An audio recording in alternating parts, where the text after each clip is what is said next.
جنت دوزخ کا فیصلہ تم نے کرنا ہے، ایمان پہ مرنے نہ مرنے کا فیصلہ تم نے کرنا ہے، یہ تو اللہ نے کرنا ہے۔ قیامت کے دن کے قاضی نہ بنو، یہ جنتی ہے، یہ دوزخی ہے، یہ ایسا ہے، یہ ویسا ہے، نہیں۔ تجھے کیوں فکر ہے اے گل دلے صد چاک بلبل کی، تو اپنے پیرہن کے چاک تو پہلے رفو کر لے۔ نبی کی محنت اپنی ذات سے شروع ہوتی ہے، تحریکوں کی محنت دوسروں پر شروع ہوتی ہے۔ یہ ایسے ہیں ان کو ایسے کر دو، یہ ایسے ہیں ان کو ایسے کر دو۔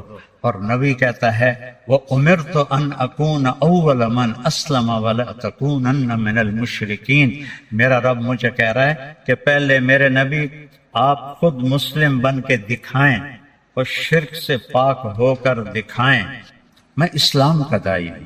کیا فرق ہے؟ نماز پڑھو، یہ اسلام ہے۔ نماز میں رفع یدین نہیں کرنا، یہ اسلام نہیں ہے۔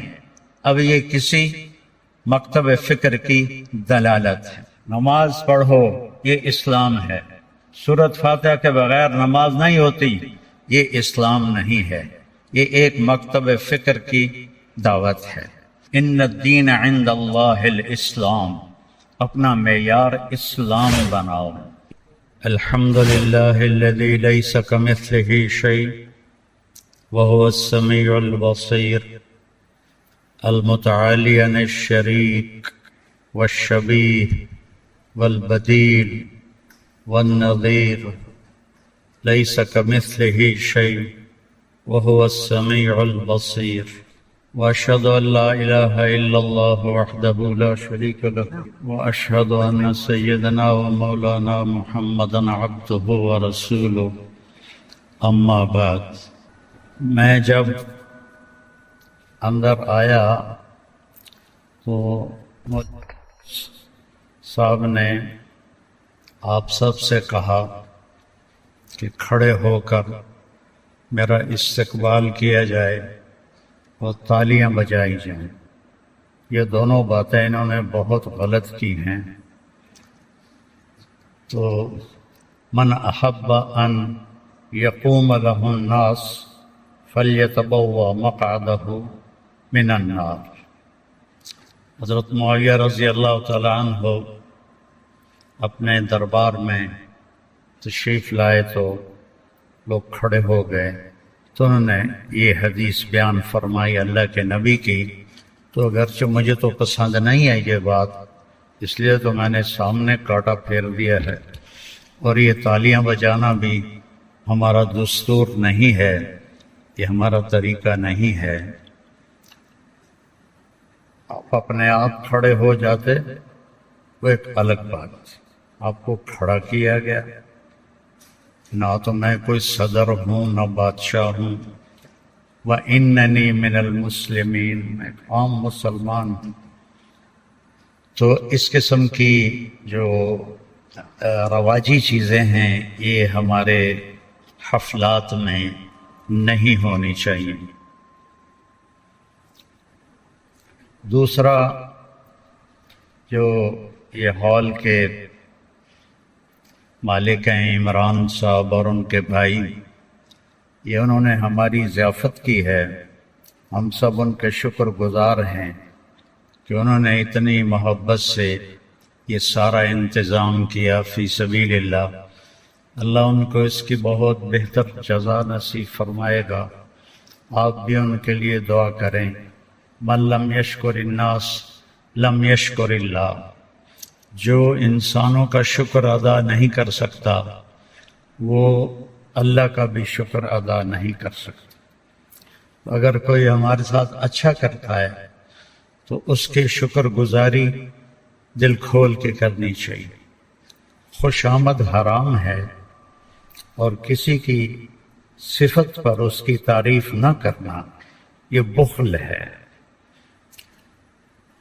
یہ خوش آمد نہیں ہوتی، یہ اگلے کی حوصلہ افزائی ہوتی ہے۔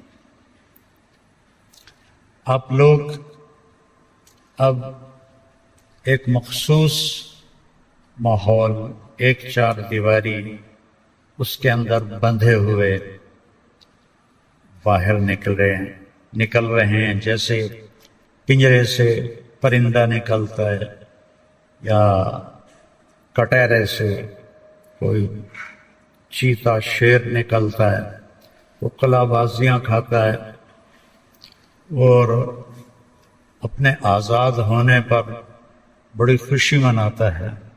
یہ ایک طبعی چیز ہے. اگلی زندگی میں کے لیے چند باتیں میں آپ کی خدمت میں پیش کرنا چاہتا ہوں. اللہ تعالیٰ نے دو علم بنائے ہیں، جس کو ہم ایک دین کا علم ہے، ایک دنیا کا علم ہے. ہمارے مدارس میں اور دینی حلقوں میں اس کو بطور حقارت فن کہتے ہیں. یہ تو سب فن پڑھتے ہیں، ہم علم پڑھتے ہیں. اللہ نے دونوں کو علم کہا ہے. وعلم آدم الاسماء کلھا، ساری چیزوں کا علم عطا فرمایا. وعلمناہ صنعۃ لبوس لکم، ہم نے داؤد کو زرہ بنانے کا علم دیا، فن نہیں فرمایا کہ وفنناہ صنعۃ لبوس لکم وعلمناہ صنعۃ لبوس لکم. پھر اللہ نے دونوں میں فرق کیا. اپنے علم کو کہا انہ لقول فصل وما هو بالہزل، یہ فیصلہ کن ہے. الف لام میم ذالک الکتاب لا ریب فیہ، ہر قسم کے شک و شبہ سے بالا تر ہے. اور وتمت کلمۃ ربک صدقا وعدلا لا مبدل لکلماتہ وہو السمیع العلیم، یہ تیرے رب کی طرف سے مکمل کامل ہے، اس کو کوئی بدل نہیں سکتا. جنگ خندق میں خندق کھودی جا رہی تھی تو ایک چٹان آ گئی بہت بھاری. سارے صحابہ نے زور لگایا، وہ نہیں ٹوٹی. تو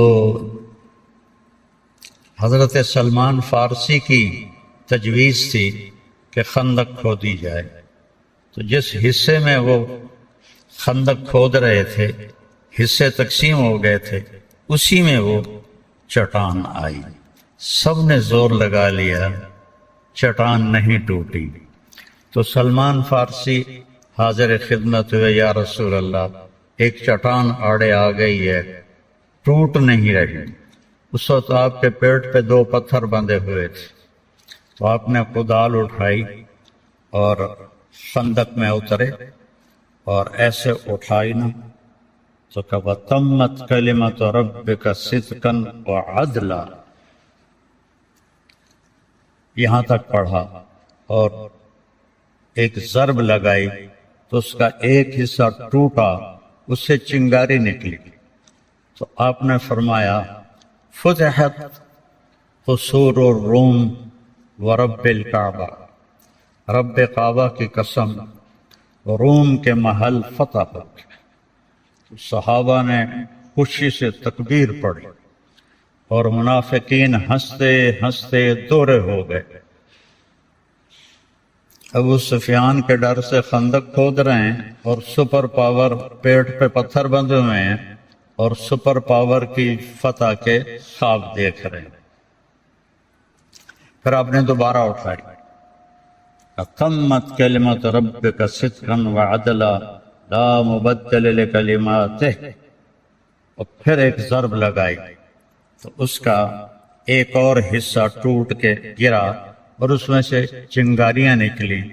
تو آپ نے فرمایا فتحت قصور فارس ورب الکعبہ، رب کعبہ کی قسم، ایران کے محل فتح ہو گئے. کہ صحابہ نے تکبیر پڑھی، وہ منافقین اور ہنس ہنس ہنس کے گر رہے. پھر آپ نے تیسری دفعہ پھر کدال اٹھائی وتمت کلمۃ ربک صدقا وعدلا لا مبدل لکلماتہ وہو السمیع العلیم۔ آیت مکمل کر کے تیسری دفعہ جو ضرب لگائی تو وہ ساری چٹان ایسے ٹکڑے ٹکڑے ہو کر ریت کی طرح بکھر گئی، اور آپ نے کہا فتحت قصور یمن ورب الکعبہ۔ تو یمن پر بھی بڑی طاقتور حکومت تھی، ابرہہ لشکر لے کے آ گیا تھا بیت اللہ کو گرانے، تو آپ نے کہا رب کعبہ کی قسم یمن کے محل فتح ہو گئے۔ صحابہ نے پھر تکبیر پڑھی تو منافقین ہنستے ہنستے گر گئے کہ ان کو دیکھو، ابو سفیان کے ڈر سے یہ اتنی بڑی خندق کھود رہے ہیں اور ہمیں کیسے جھوٹے وعدے دے رہے ہیں کہ یہ ہوگا، روم فتح ہوگا، ایران فتح ہوگا، یمن فتح ہوگا۔ یہ دیوانوں کے خواب ہمیں دکھا رہا ہے، یہ سب جھوٹ ہے، کچھ بھی نہیں۔ اور صورتحال بھی ایسی تھی کہ سب بھوک میں لگے ہوئے تھے۔ حضرت جابر بن عبداللہ اپنی بیگم کے پاس آئے، کچھ کھانے کو ہے؟ میں دیکھ رہا ہوں اللہ کے نبی کے چہرے پر بھوک کے آثار۔ کہنے لگے یہ بکری کا بچہ ہے اور تھوڑا سا جو ہے، کہنے لگے اس کو ذبح کرو، پکاؤ، آٹا گوندو، میں اللہ کے نبی کو بلا کے لاتا ہوں۔ تو تشریف لے گئے کہ یا رسول اللہ میں نے 10 آدمیوں کا کھانا تیار کیا ہے، 10 آدمی، تو آپ اپنے ساتھ 10 آدمی اور لے کر تشریف لے آئیں اور میرے گھر آ کے کھانا کھا لیں۔ تو آپ نے اعلان کیا خندق والو، جابر نے تم سب کی دعوت کی ہے، کھانے کے لیے چلو۔ وہ تھے 1000، چلو 10 آدمی کھانا 20 کو پورا آ جائے گا، 30 کو، 1000 اور 10 کتنا بڑا فرق ہے۔ انہوں نے تو پیر اکھڑ گئے، دوڑے گئے، آپ کو پتہ چل گیا کہ یہ کیوں دوڑا ہوا جا رہا ہے۔ تو آپ نے فرمایا جابر جب تک میں نہ آؤں ہانڈی کو چولہے سے نہیں اتارنا اور روٹی پکانا شروع نہیں کرنا۔ تو آپ تشریف لے گئے۔ اب 1000 تو ان کے گھر میں نہیں آ سکتے تھے، چھوٹے چھوٹے گھر ہوتے تھے۔ میں نے 1984 میں پہلا عمرہ کیا تو میں نے اصل مدینہ دیکھا جو کچا تھا، وہ چھوٹی چھوٹی گلیاں، چھوٹے چھوٹے گھر، کالے پتھروں کے گارے کے ساتھ بنے ہوئے، اور اوپر کھجور کے تنوں کی شہتیر۔ تو آپ اندر تشریف لے گئے اور ہانڈی میں اپنا لعاب ڈالا اور آٹے کی پرات پر رومال ڈال دیا اور فرمایا کہ اب یہ میرے پاس لا کے رکھو ہانڈی کو اور روٹیاں شروع کرو، اور رومال ہٹا کے نہیں دیکھنا، رومال اٹھا کے نہیں دیکھنا۔ وہ آپ ڈال رہے ہیں بڑی پرات میں اور روٹیاں آ رہی ہیں، آپ توڑ کے اس میں ڈال رہے ہیں، 10 آئے، 15 آئے، 20 آئے، آپ خود تقسیم کرتے رہے یہاں تک کہ 1000 آدمی کھانا کھا گئے۔ اور جب آپ نے ڈھکن اٹھایا تو ہانڈی کی ایک بوٹی بھی کم نہیں ہوئی تھی، اور جب پرات کے اوپر سے رومال اٹھایا تو آٹے کا ایک پیڑا بھی کم نہیں ہوا تھا، اسی طرح سالن، اسی طرح آٹا۔ اچھا، پھر آپ نے ایک بات فرمائی کہ بھائی گوشت کھاؤ، ہڈی نہ چباؤ، یہ البدایہ والنہایہ میں ہے، گوشت کھاؤ ہڈی نہ چباؤ۔ تو وہ ایسے ہی کرتے رہو، ہڈیوں کا ڈھیر ہو گیا۔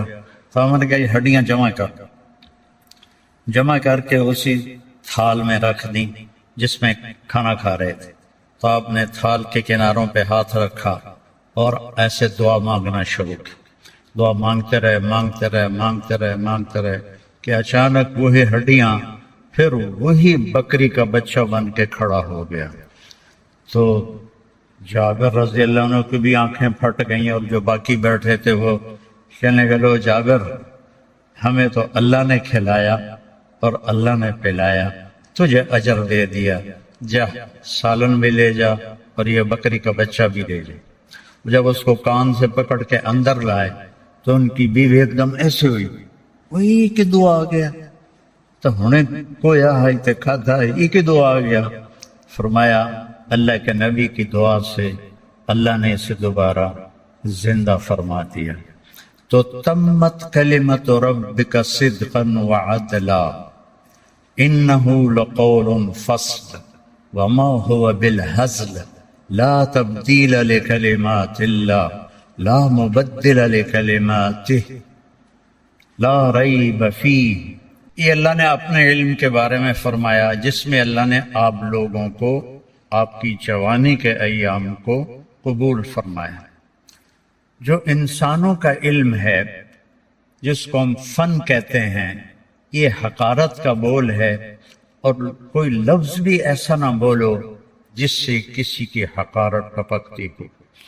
اللہ اس کے بارے میں کہہ رہا ہے قل هل عندکم من علم فتخرجوه لنا ان تتبعون الا الظن وان انتم الا تخرصون۔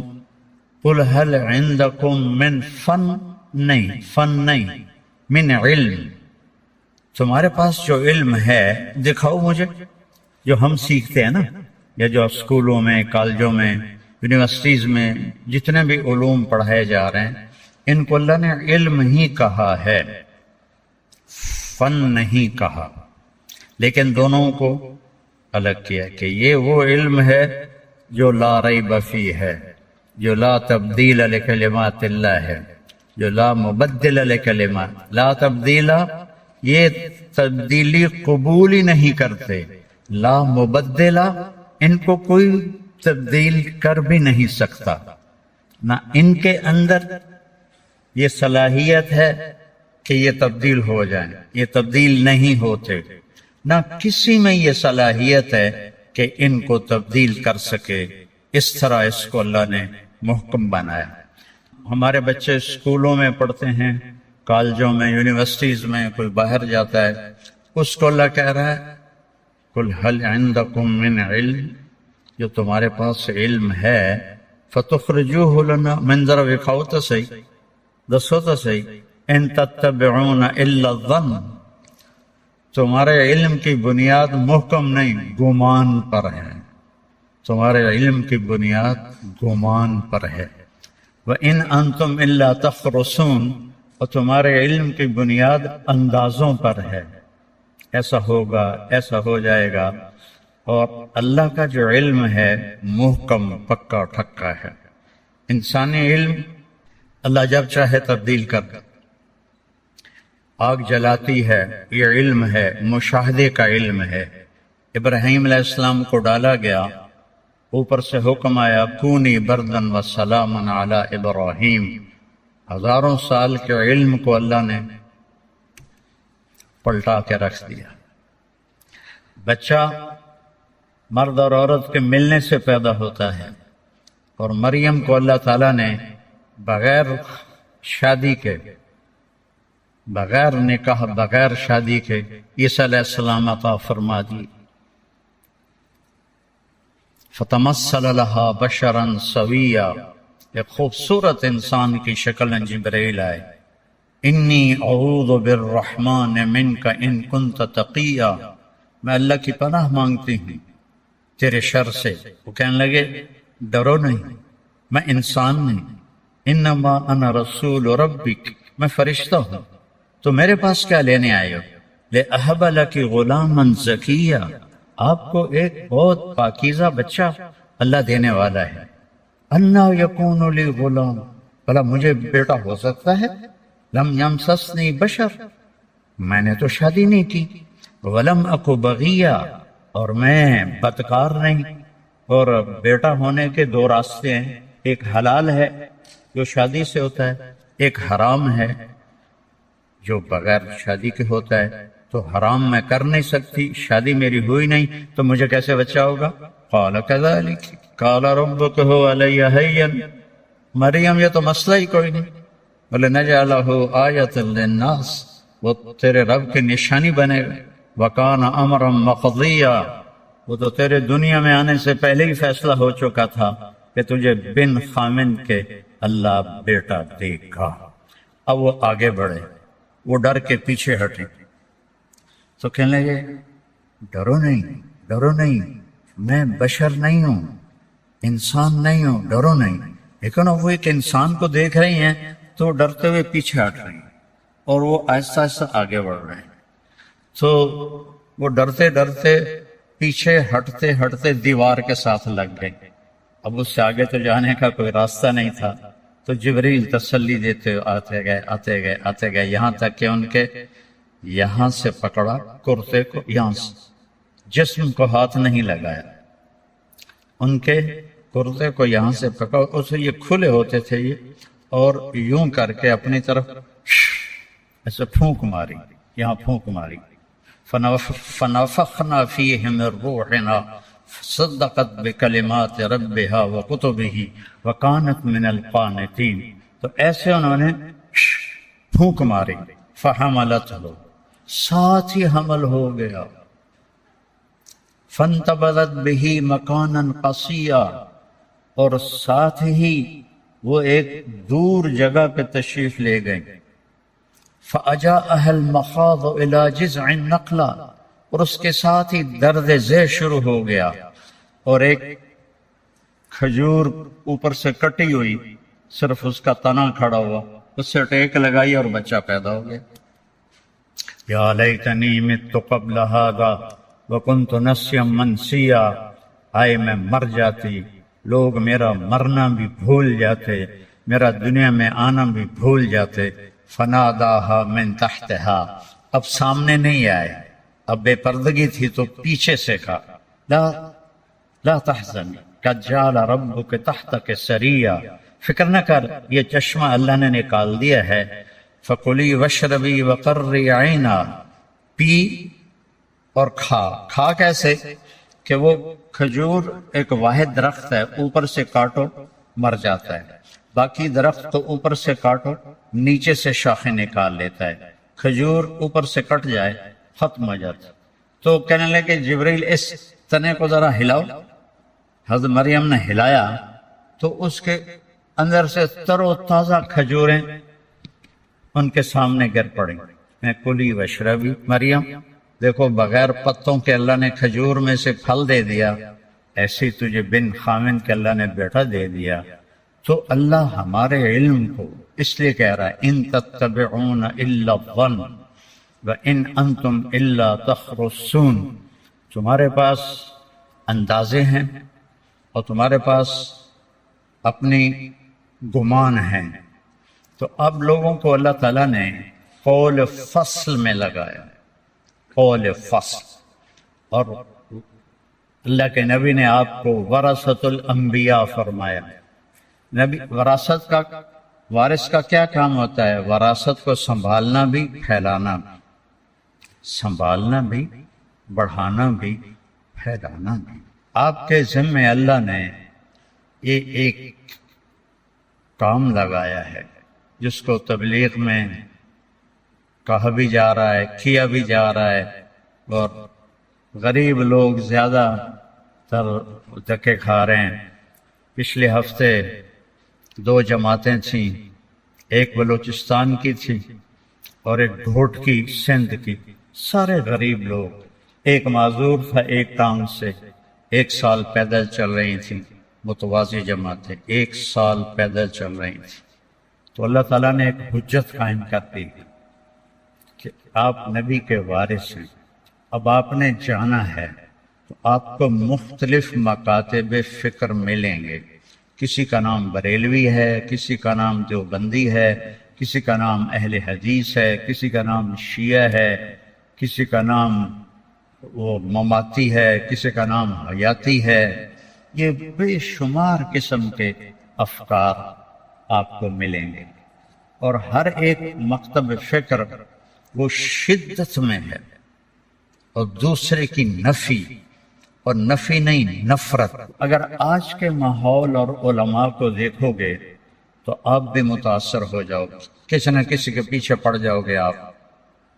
لیکن اگر آپ قرآن کو سامنے رکھو گے کہ نبیوں نے کس طرح دعوت دی، ایک تو بہت بڑا دھوکہ، گمراہی کی حد تک، یہ اس کے عقائد خراب ہیں، اس سے ملنا نہیں، یہ بدعتی ہے، اس سے ہاتھ بھی نہیں ملانا، اس سے ملنا بھی نہیں ہے، ان کا رد کرنا ہے، یہ گستاخ ہے، یہ گستاخ اکابر ہے، یہ گستاخ صحابہ ہے، یہ گستاخ فلاں ہیں، ان کو تو ہاتھ بھی نہیں ملانا۔ موسیٰ علیہ السلام کو تو اللہ فرعون کے پاس بھیج رہے ہیں، دنیا کا سب سے بڑا کافر، جس نے کہا انا ربکم الاعلی، اور موسیٰ علیہ السلام آگے منت کر رہے ہیں، یا اللہ انہ یضیق صدری ولا ینطلق لسانی فارسل الی ہارون ولہم علی ذنب فاخاف ان یقتلون۔ 5 عذر پیش کر رہے ہیں موسیٰ علیہ السلام، یا اللہ میرا تو سینہ تنگ پڑ جائے گا، میں کیسے جاؤں، میری زبان نہیں چلتی، ہارون کو بلا، وہ اچھی بات کرتا ہے، میں نے ان کا ایک بندہ بھی مارا ہوا ہے، وہ مجھے مار دیں گے۔ یہ 5 عذر موسیٰ علیہ السلام نے پیش کیے کہ مینوں نہ گھل، میں نہیں جاندا، سیدھا صاف جو مطلب تھا مینوں نہ گھل۔ تو اللہ تعالیٰ نے کہا اذهب الى فرعون، جا تو ہی جائے گا۔ کہ اچھا چلو میری ایک منت مان، میرا بھائی میرے نال کر دے۔ کہا اچھا اذهبا انتما بآیاتنا، چل تو بھی جا اور ہارون بھی جائے، جا کے دعوت دو۔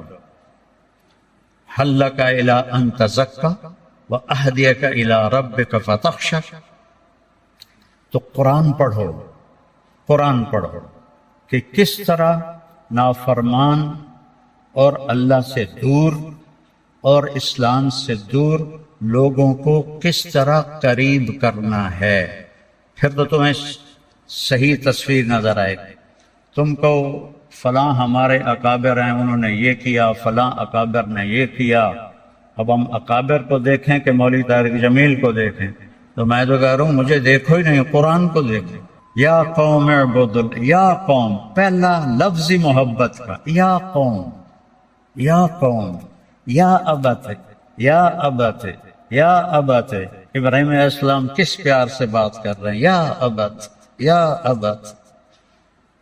قرآن سے جی لگاؤ، قرآن کو اپنی زندگی کا محور بناؤ، اور سیرت پاک جو کیف عاملہم جیسی کتاب میں نے سیرت میں نہیں دیکھی، اس کو اس طرح پڑھو کہ جیسے یہ کھانا روزانہ کھاتے ہو، اس کو روزانہ پڑھو کہ میرے نبی نے زندگی کیسے گزاری، پھر تو صحیح تصویر تمہارے سامنے آئے گی۔ ورنہ کوئی کسی بزرگ کا حوالہ دے گا، کوئی کسی بزرگ کا حوالہ دے گا۔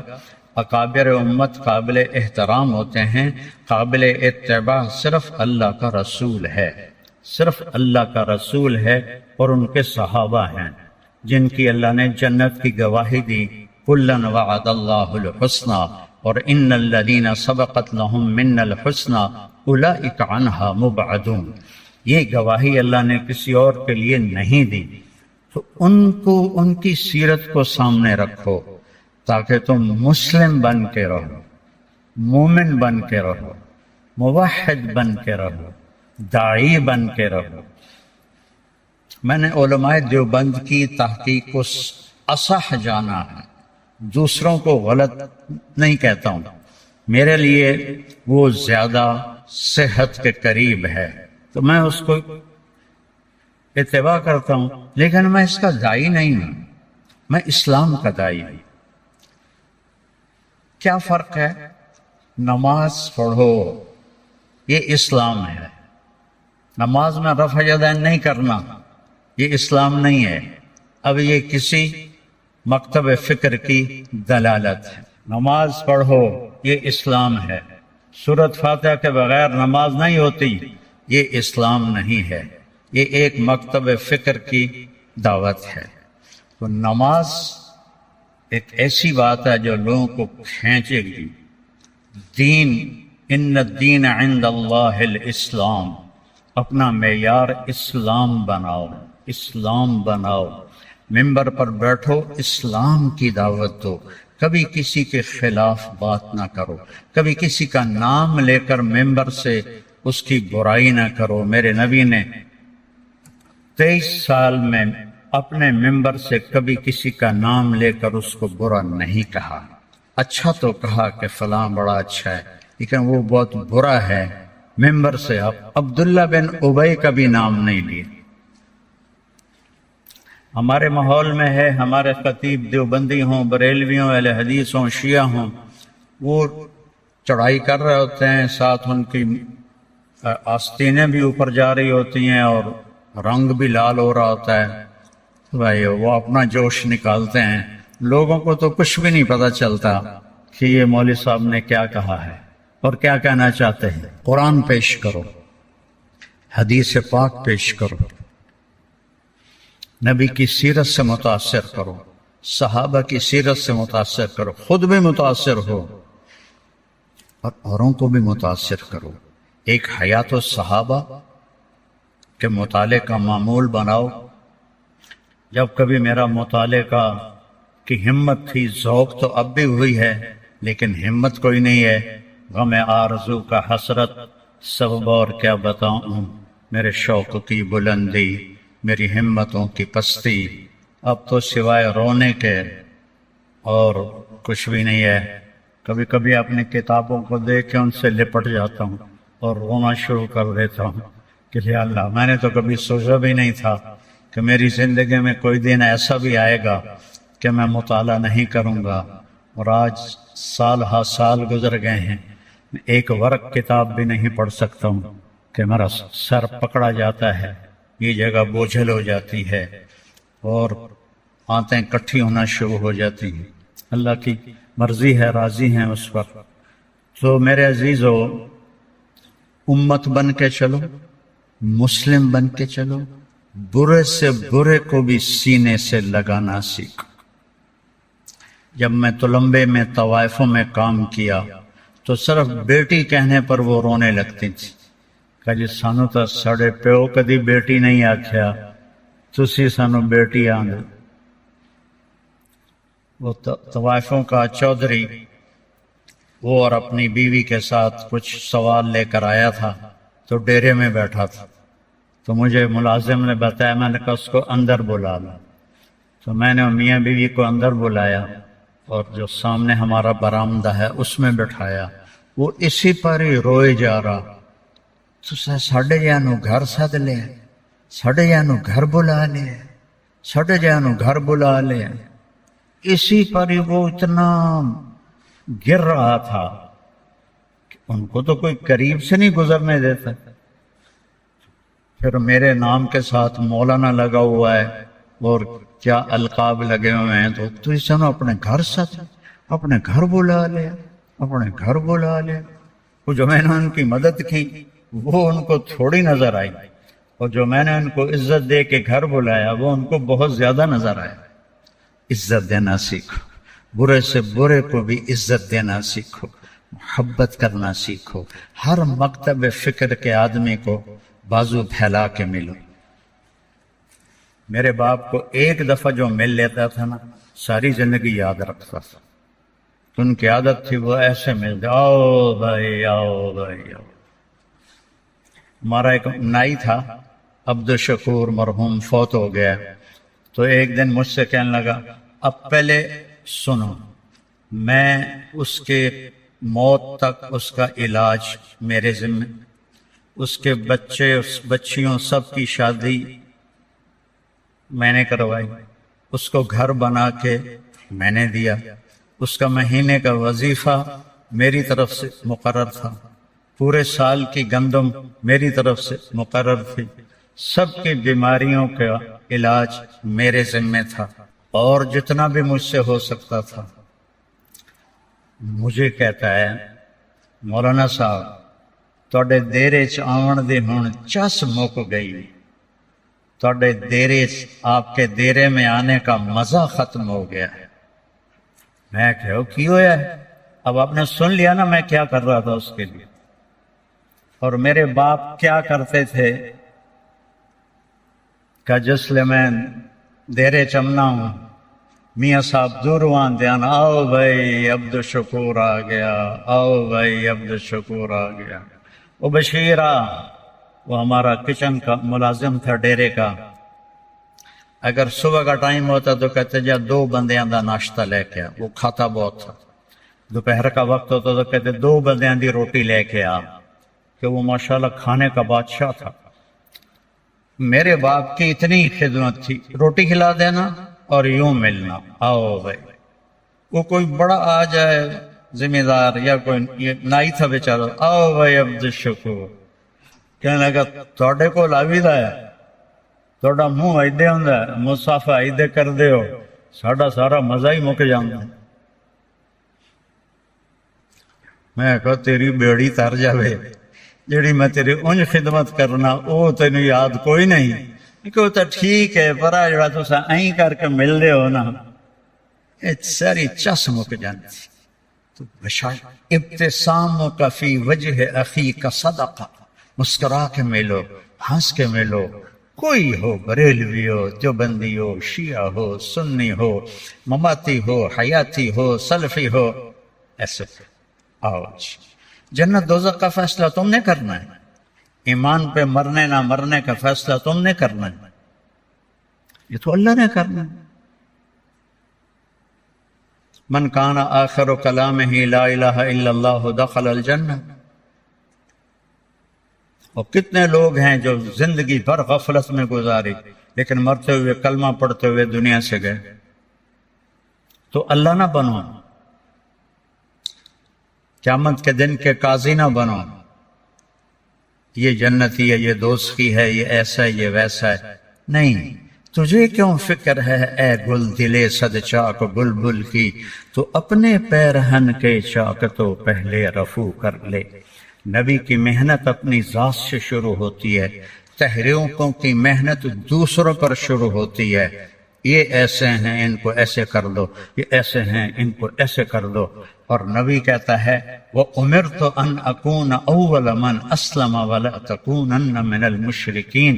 میرا رب مجھے کہہ رہا ہے کہ پہلے میرے نبی آپ خود مسلم بن کے دکھائیں اور شرک سے پاک ہو کر دکھائیں، آپ مثال بنیں اپنے آپ کو۔ تو تبلیغ کی محنت بھی اپنے آپ کو بنانے کی محنت۔ میں جب 1971 میں نکلا 3 چلے کے لیے تو یہ دعوت، بھائی ہم تو دین سیکھنے کے لیے نکلے ہیں، ہم ہدایت پانے کے لیے نکلے ہیں۔ تو یہ ایک نبی کی محنت شروع اپنی ذات سے ہوتی ہے۔ قرآن کی تلاوت کو اپنی زندگی کا معمول بناؤ اور قرآن کو تدبر سے پڑھنا سیکھو۔ میں تفسیریں پہلے پڑھتا تھا جب کبھی ہمت تھی، اب تو کئی سال ہو گئے کبھی نہیں پڑھتا ہوں۔ تلاوت کرتے کرتے الفاظ سے جو معنی کوئی سمجھ میں آتے ہیں وہ میں بیان کر دیتا ہوں۔ تو تدبر فی القرآن، افلا یتدبرون القرآن ام علی قلوب اقفالها۔ اگر تم ترجمہ پڑھو گے یا تفسیر پڑھو گے تو تدبر تو ختم ہو جائے گا۔ میں یہ نہیں کہتا کہ تفاسیر نہ پڑھو، لیکن تدبر تک پہنچنا ہے تو عربیت کو مضبوط کرو، عربی ادب کو پڑھو، اور پھر قرآن کے الفاظ میں غور کرنا سیکھو۔ پھر اللہ تمہیں قرآن کا حسن دکھائے گا، اور ایک دفعہ اس کا حسن سامنے آ گیا تو پھر مرتے دم تک کسی چیز کی طرف نظر اٹھے گی نہیں۔ ہماری تو بدقسمتی ہے، ہم اس اندھے کی طرح ہیں جو باغ میں ہے لیکن دیکھ نہیں سکتا، نہ غنچے، نہ کلیاں، نہ تتلیاں، نہ بلبل، صرف کھڑا ہوا پھولوں کی خوشبو سونگھ رہا ہے اور اسے کچھ پتہ نہیں۔ آج کے مدارس سے نکلنے والے طلباء علماء، ان کی مثال اس اندھے کی ہے جو باغ میں تو ہے پر اس سے نظر کچھ بھی نہیں آ رہا۔ تو اس کو 6 سال کو آخری نہ سمجھو، اپنی محنت کو بڑھاؤ، ساری زندگی عربی ادب، جو قصص العرب جس میں خوبصورت تعبیرات ہیں، اس کا ذوق پیدا کرو۔ اس سے آپ کو بہت فائدہ ہوگا قرآن کے سمجھنے میں اور سیکھنے میں، اور اپنے نبی کی سیرت کو، جس میں یہ کیف عاملہم ایک ابداع ہے اس شخص کا کہ آج تک کسی نے سیرت کو اس طرح نہیں لکھا۔ میں نے سیرت کے اللہ کے فضل سے بے شمار کتابیں نظر سے گزری ہیں، لیکن ایسا کتاب میں نے کوئی نہیں دیکھی۔ اس کو اپنے مطالعے کا حصہ بناؤ۔ تمہاری شادیاں ہوں گی تو اپنی بیوی کے ساتھ حسن سلوک کرو۔ آج ہی ایک ہمارے تعلق والے رحیم یار خان سے چل کے آئے کہ جی وہ یہ میرا بیٹا ہے، پوری داڑھی اس کی بیٹے کی، تو اس نے اپنے بدتمیزی سے اپنی بیوی کو اتنا دکھ پہنچایا ہے کہ وہ گھر چھوڑ کے ہمارا چلی گئی ہے، تو آپ ہماری صلح کرا دیں۔ کہ وہ سسرال والے بھی میرے جاننے والے ہیں اور یہ گھر بھی میرا جاننے والا ہے۔ تو میں نے کہا کیا بدتمیزی کرتا تھا؟ کہتا تھا ماں کی اہمیت بٹھاتا تھا کہ میری ماں میری ماں۔ تو وہ ماں کی تو ہے، لیکن بیوی کا بھی تو کوئی حق تھا۔ اتنا اس کو ذلیل کیا کہ وہ گھر چھوڑ کے ہی چلی گئی۔ تو ماں باپ کا حق تمہارے ذمہ ہے، تمہاری بیوی کے ذمہ نہیں ہے۔ پوری ذمہ داری سے کہہ رہا، تم زبردستی اپنی بیوی سے خدمت نہیں لے سکتے، اپنی ماں کے لیے، اپنے باپ کے لیے۔ اس کی خوش قسمتی ہے وہ خدمت کرے، اس کی عزت ہے وہ خدمت کرے، لیکن اسے تم مجبور نہیں کر سکتے ہو کہ تو خدمت نہیں کریں گے تو اے کر دیں گا او کر دیں گا۔ آج کی صبح کی بات، ایک گھر ٹوٹ گیا صرف اس بچے کی نادانی اور بد اخلاقی کی وجہ سے۔ اپنی بیویوں کو عزت دینا سیکھو، اپنی بیویوں کو احترام دو، ان سے اظہار محبت کرو۔ لوگ اپنی بیویوں سے اظہار محبت نہیں کرتے۔ حضرت عائشہ سے آپ نے جو کہا، آخر ہے حرف آخر، یا عائشو، عائشہ بھی نہیں کہا، یا عائشو، یہ لاڈ اور پیار کا خطاب ہے، یا عائشو انہو لیہون علی الموت ان اریتکی زوجتی فی الجنہ۔ عائش، عائش، جیسے آپ لاڈ سے کوئی نام بنا لیتے ہیں تو آپ نے پیار سے یہ نام بنایا ہوا تھا، عائش، جب سے مجھے پتا چلا ہے تو جنت میں میری بیوی ہے، میرے لیے تو موت بڑی آسان ہو گئی ہے۔ یہ اظہار تھا۔ جس نے اللہ کو دیکھا ہو اس کے لیے بھلا اس کے بعد کوئی چیز ایسی ہے جو موت کو پرکشش بنائے؟ ہم تو اللہ کو دیکھا ہوا ہے۔ یہ ہمیں سکھانے کے لیے اور گھر کی زندگی بتانے کے لیے کیا جملہ ہے۔ سونے کے پانی سے بھی لکھو تو اس کی قیمت ادا نہیں ہو سکتی۔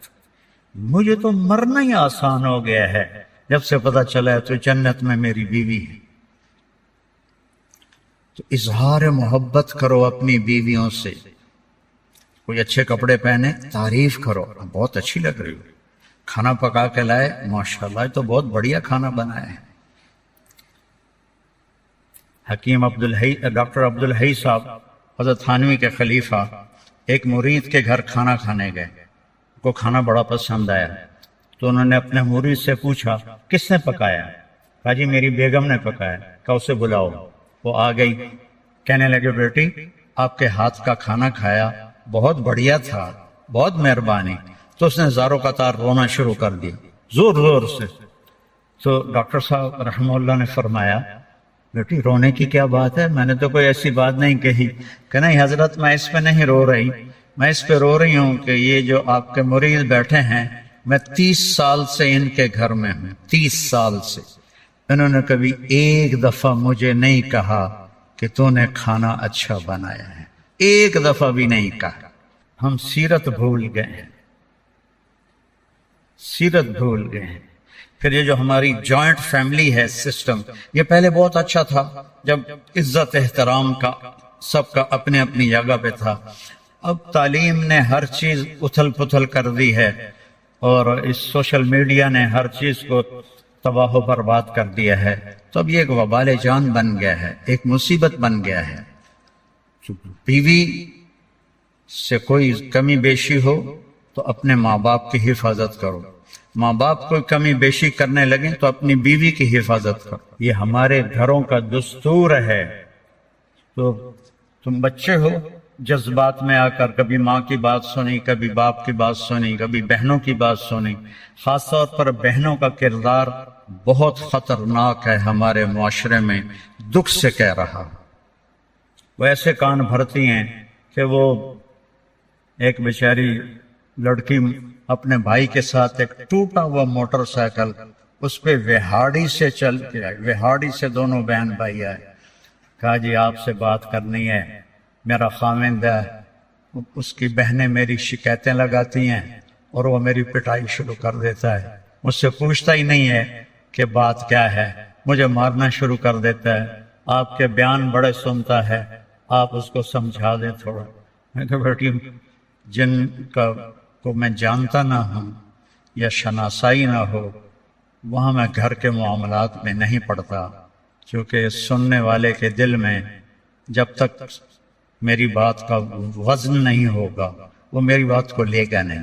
نرم بنو، اپنی ماں کی قدموں میں جنت ڈھونڈو، اپنے باپ اوسط و ابواب الجنہ، باپ جنت کا سب سے بڑا دروازہ ہے، ان کی خدمت تمہارے ذمہ ہے، ماں کی خدمت تمہارے ذمہ ہے، باپ کی خدمت تمہارے ذمہ ہے۔ اس لیے فقہا نے لکھا ہے کہ خاوند کے ذمہ ہے اپنی بیوی کو الگ گھر کا مطالبہ کرے تو الگ گھر لے کر دے، نہیں لے سکتا تو گھر کا ایک پورشن اس کے لیے الگ کرے، یہ بھی نہیں کر سکتا تو ایک کمرہ، ایک ٹوائلٹ، ایک کچن، یہ اس آنے والی بچی کا حق کے فرض ہے۔ اگر یہ بھی نہیں کر سکتا، تسبیح پھد کے اللہ ہو کرے تو روزے رکھے، کسی کی بیٹی کو برباد نہ کرے، اپنے آپ کو نمایاں کرو۔ میرے نبی جہاد کے سفر میں ہیں، جہاد کے سفر میں ہیں، اور جب سفر شروع ہونے لگا اور اما عائشہ اونٹ پہ بیٹھ گئیں تو دیکھا تو گلے کا ہار کوئی نہیں تھا۔ کہنے لگی یا رسول اللہ میرا تو ہار گم ہو گیا، اور مانگ کے لائی تھی اپنی بہن حضرت اسما کا ہار تھا، وہ لے کر آئی تھی کہ میں سفر پہ جا رہی ہوں تو مجھے دے دو، تو مجھے تو پہلے ہار ڈھونڈ کے دیں۔ تو آپ نے جہاد کا قافلہ رکوا دیا اور فرمایا عائشہ کا ہار ڈھونڈو۔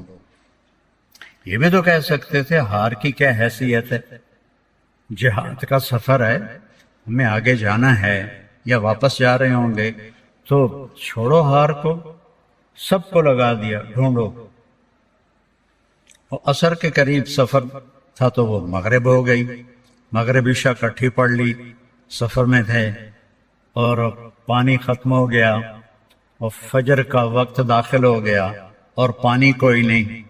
اب سارے لوگوں نے ابو بکر رضی اللہ تعالیٰ عنہ کو تانے دینے شروع کیے، ابو بکر تیری بیٹی کی وجہ سے آج ہماری نماز قضا ہو گئی، پانی کوئی نہیں، وضو کیسے کریں گے، وضو نہیں کریں گے نماز کیسے ہوگی؟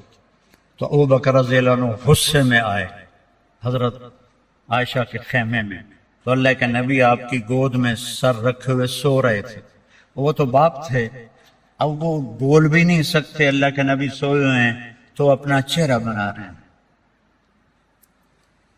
اور ایسے کرتے کرتے نہیں رہ سکے، ایک انگلی یہاں ماری زور سے ایسے، تو عائشہ ایسے ہو گئی، انہیں پھر انگلی ماری، پھر وہ ایسے ہو گئی کہ کہیں اللہ کے نبی میری حرکت سے جاگ نہ جائیں۔ تو تھوڑی دیر کے بعد آپ کی آنکھ کھلی تو حضرت عائشہ نے کہا یا رسول اللہ سارے لوگ پریشان ہیں، پانی کوئی نہیں ہے، اب کیا کریں؟ تو اللہ تعالیٰ نے تیمم کی آیات اتار دی، فتیمموا صعیدا طیبا، تیمم کبھی کسی امت کو نہیں ملا۔ اس رات حضرت عائشہ کے ہار کے گم ہونے کی برکت سے سفر منقطع ہوا، پانی ختم ہوا، اور تیمم اللہ نے امت کو قیامت تک کے لیے دے دیا۔ جب یہ آیات اللہ کے نبی نے باہر نکل کے سکھائیں، اب سارے کہنے لگے ابو بکر تمہارے گھر کی کیا بات ہے، تمہاری برکت سے تو امت کو کیا کچھ ملا ہے، تمہارے گھر کے کیا کہنے۔ جب دن چڑھا تو حضرت عائشہ نے کہا یا رسول اللہ ہار کو چھوڑیں، اب آگے چلتے ہیں۔ تو پھر آپ نے کہا چلو بھائی۔ جب اونٹنے کو اٹھایا تو وہ ہار اونٹنی کے نیچے گیا پڑا تھا، وہ ہار بھی مل گیا۔ اتنی دلداری میرے نبی نے کی۔ بچوں، میں یہ نہ سنوں کہ میرا کوئی شاگرد اپنی بیوی کے ساتھ بدتمیز ہے، یا اپنے ماں باپ کا دل دکھاتا ہے، یا اپنے بہن بھائیوں سے لڑتا ہے۔ پیچھے ہٹ جاؤ، اپنے خون کے رشتوں سے لڑو نہیں، پیچھے ہٹ جاؤ۔ جو بھی اس کے لیے سودا کرنا پڑے کر دو، لیکن جھگڑے میں نہ پڑو، پیچھے ہٹ جاؤ۔ اللہ تمہیں نوازے گا وہاں سے جہاں سے تمہارا وہم و گمان بھی نہیں۔ اور نماز کی عادت ڈالو۔ ایک نماز ہے جو ہم پڑھتے ہیں، وہ نماز نہیں کہہ رہا ہوں۔ فَإِذَا فَرَغْتَ فَانْصَبْ، نصب گڑ جانا، جیسے یہ بوتل ہے نا، یہ یہاں آ کے گڑی تو نہیں لیکن ایسے کھڑی ہے، تو اللہ کہہ رہا ہے فَانْصَبْ، ایسے جیسے لکڑی کو ٹھوکا جاتا ہے نا زمین میں، اور کچھ اس کا حصہ اندر چلا جاتا ہے اور اوپر والا ایسے ہو جاتا ہے، تو نماز کے لیے ایسے کھڑے ہو، ایسے۔ عبداللہ بن زبیر پر حجاج حملے کر رہا تھا اور وہ حرم میں نماز پڑھتے، کوئی پتھر یہاں سے گزرتا، کوئی یہاں سے گزرتا، کوئی یہاں سے گزرتا، اور ان کے جسم میں ایسے بھی نہیں ہوتا تھا، ایسے۔ اتنے اطمینان سے نماز۔ وَإِلَىٰ رَبِّكَ، بولو، فَارْغَب، رغبت کی نماز، نماز میں دل لگے، نماز میں کھڑے ہو جاؤ، نماز میں کا انتظار کرو، نماز کو اپنے مسائل کے حل ہونے کا ذریعہ بناؤ، نماز میں دعائیں مانگنا سیکھو۔ ہم دعا نہیں مانگتے، دعائیں مانگنا سیکھو، یہ بہت بڑا سبب ہے۔ اسباب ظاہریہ اختیار کرو اور نماز کو سب سے بڑا سبب بناؤ۔ اذا حزبہ امر فزع الی الصلاۃ، جب کوئی مشکل آتی تھی آپ نماز پڑھتے تھے، جب کوئی مشکل آتی تھی آپ نماز پڑھتے تھے۔ 3 دن گزر گئے، کھانے کو کچھ نہیں ملا، تو حضرت عائشہ سے کہنے لگے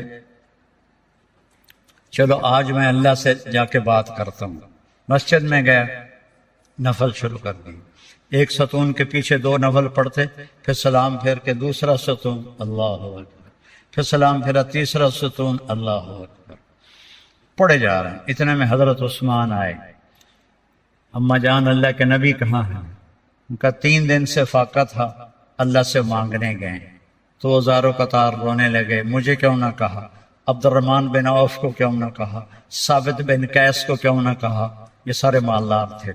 بھاگے بھاگے گھر گئے، پورا اونٹ بھر کے راشن کا لے کر آئے، اور آ کر وہاں اللہ کے نبی کے گھر اتارا، اور پھر بھاگے بھاگے گئے اور گھر میں جو سالن تیار ہو گیا تھا وہ اٹھا کے لائے، اور روٹیاں اٹھا کے لائے، اور آ کر دیا کہ پکانے میں دیر لگے گی۔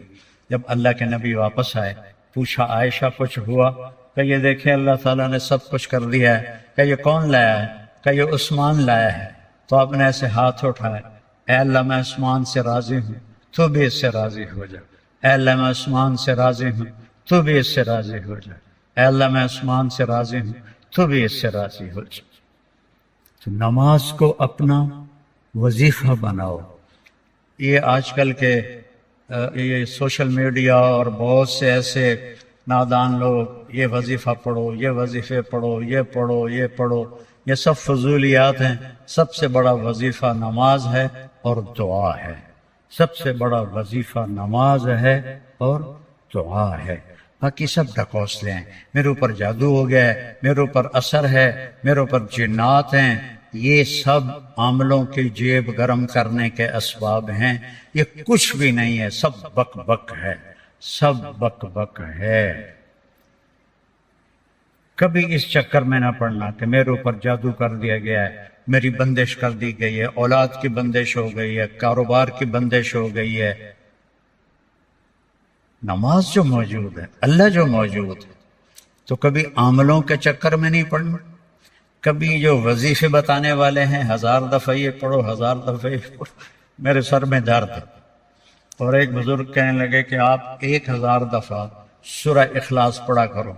میں کہا جی پھر تو پہلے انہوں نے ہور درد ہوا جاوے گا جو میں سر درد نال میں 1000 واری سورۃ اخلاص پڑھا کے میرے کو تو نماز دی رکعت وچ کولو اللہ مشکل پڑی جاندی ہے۔ میں کہا جی یہ وظیفہ تسی اپنے کول ہی رکھو، یہ میرے واسطہ کوئی نہیں ہے۔ میرے نبی نے وظیفہ بتایا، نماز پڑھو دعا مانگو، نماز پڑھو دعا مانگو، صدقہ کرو، سخی بنو، بخیل نہ بنو۔ بخیل سے اللہ دوستی لگاتا نہیں، اور سخی سے اللہ دوستی توڑتا نہیں، چاہے فاسق ہو۔ اور سخاوت کا مطلب کوئی بہت زیادہ خرچ کرنا نہیں ہے، وہ دل کی کیفیت کا نام ہے، وہ دل کی کیفیت کا نام ہے۔ تو غریب بھی سخی ہو سکتا ہے، مالدار بھی ہو سکتا ہے، غریب بھی بخیل ہو سکتا ہے، مالدار بھی ہو سکتا ہے۔ بخل خود پیدا ہوتا ہے، سخاوت کو پیدا کرنا پڑتا ہے۔ سخی بنو۔ مولویوں میں سخاوت بہت کم ہے، بلکہ ہے ہی کوئی نہیں، کیونکہ شروع سے لینے کا جو کام شروع ہو جاتا ہے تو دینے کو دل ہی نہیں کرتا۔ تو دینا سیکھو تاکہ اللہ تمہیں دے، کھلانا سیکھو اللہ تمہیں کھلائے، پلانا سیکھو اللہ تمہیں پلائے۔ پھر سب سے بڑی سخاوت ہے، جس پہ ناراضگی ہے معاف کر دو۔ سب سے بڑی تواضع ہے، جس پہ زیادتی کی ہے اس سے جا کے معافی مانگ لو۔ معافی مانگنا اس سے بڑی تواضع کوئی نہیں، معاف کر دینا اس سے بڑی سخاوت کوئی نہیں ہے۔ اور اللہ کو سخی سے پیار ہے، وہ فاسق ہی کیوں نہ ہو۔ سامری نے بچڑے کی پوجا کروائی، اللہ نے کہا ان سب کو قتل کرو، وہ قتل ہو گئے۔ سامری نے پکڑا ہوا آ گیا، اللہ نے کہا موسیٰ سامری کو چھوڑ دے۔ کہ یا اللہ وہ بدبخت تو سب کو بچڑے کی پوجا پہ لگانے والا۔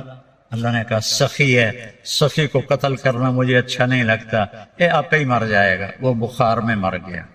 تو سخاوت ایسی چیز ہے جو کفر و نفاق میں بھی کام دے جاتی ہے۔ بیٹا سخی بنو۔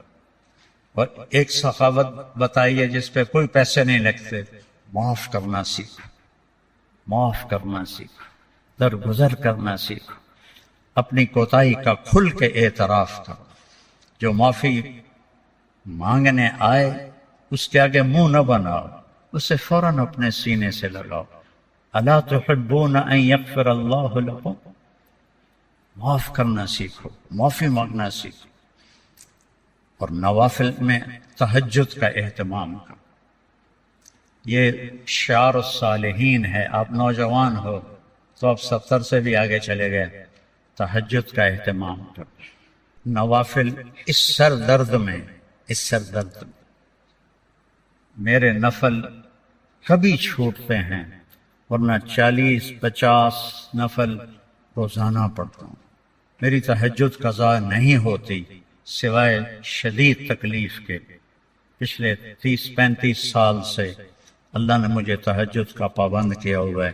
یہ میں تم میری اولاد ہو، تمہیں ترغیب کے لیے سنا رہا ہوں، کوئی اپنی بزرگی نہیں جتا رہا ہوں، کہ تمہیں پتہ چلے کہ بیماری میں بھی اگر اہتمام ہو سکتا ہے تو اس جوانی میں کیوں نہیں ہو سکتا۔ جلدی سو، جلدی اٹھ، اس موبائل پہ کھیلنا چھوڑ دو، یہ تمہارا بہت وقت ضائع کرتا ہے۔ اس موبائل سے کھیلنا چھوڑ دو، اس کو دیکھنا چھوڑ دو، وہ وقت مطالعے پہ لگاؤ، تلاوت پہ لگاؤ، ذکر پہ لگاؤ، تسبیح پہ لگاؤ، لوگوں کی خدمت پہ لگاؤ۔ اس نے بہت نقصان پہنچا ہے، خاص طور پر جب تم ماں باپ کے ساتھ بیٹھو، بیوی کے ساتھ بیٹھو، بچوں کے ساتھ بیٹھو، اسے بند کر کے بیٹھو تو تمہیں اس کا بہت نفع ہوگا۔ اور اس تبلیغ کے کام کو اپنی ترجیحی بنیادوں پہ رکھو۔ میں نہیں چاہتا ہوں کہ میری وجہ سے آپ تبلیغ میں جاؤ، میں چاہتا ہوں کہ اس کو اپنا دل و جان کا وظیفہ بنا کے کرو۔ یہ بہت عظیم کام، بہت عظیم کام ہے، کرتے کرتے تمہیں پتہ چلے گا۔ ابھی میرے عظیم کہنے سے تم پر اس کی عظمت نہیں کھلے گی، کرتے جاؤ گے تو پھر تمہیں پتہ چلے گا کہ یہ کیا نعمت ہے جو اللہ نے اس ملک پاکستان کو دی ہے۔ تو خوشی سے وقت لگاؤ۔ اگر کوئی آپ کی علمی مصروفیت نہیں ہے، 3 دن کی پابندی کرو، شب جمعہ کی پابندی کرو، چلہ تو ویسے ہی چھٹیوں میں لگ جاتا ہے، چلے کی پابندی کرو، تو اللہ تعالیٰ تمہیں نا عوام میں جب پھرو گے تو تمہیں لوگوں سے بات کرنے کا سلیقہ آئے گا، حکمت کا علم آئے گا۔ تو یہ چند باتیں میرے ذہن میں تھیں، کوئی رہ بھی گئی ہو تو تم نے بہت سنی ہوئی ہیں، تو اللہ تعالیٰ عمل کے لیے تو ایک بول بھی کافی ہوتا ہے۔ تو میرے عزیزو، ایک اچھے انسان بن کے دکھاؤ اللہ کو، اللہ کے بندوں کو، اچھے خامن، اچھا بیٹا، اچھا بھائی، اللہ زندگی دے تو اچھا سسر، اچھا دادا، اچھا عالم، بہترین مدرس، بہترین مبلغ، ہر روپ میں اللہ سے بلندی مانگ، جتنا ہو جائے یہ نہیں، یا اللہ وہ دے جو اس پر تو سب سے زیادہ راضی ہوتا ہے۔ رات کو سوتے ہوئے یہ کہہ کے سو، یا اللہ میں نے سب کو معاف کیا، یا اللہ میرے دل کو سب سے صاف کر دو، یہ میرا پتہ نہیں کتنے سالوں سے میرا معمول ہے، یہ میں روز کہہ کے سوتا ہوں، یا اللہ میرا دل سب سے صاف ہے، میں نے سب کو معاف کیا۔ تو اس کی عادت ڈالو۔ زبان کا بول دل پہ اثر کرتا ہے، زبان کا بول دل پہ اثر کرتا ہے۔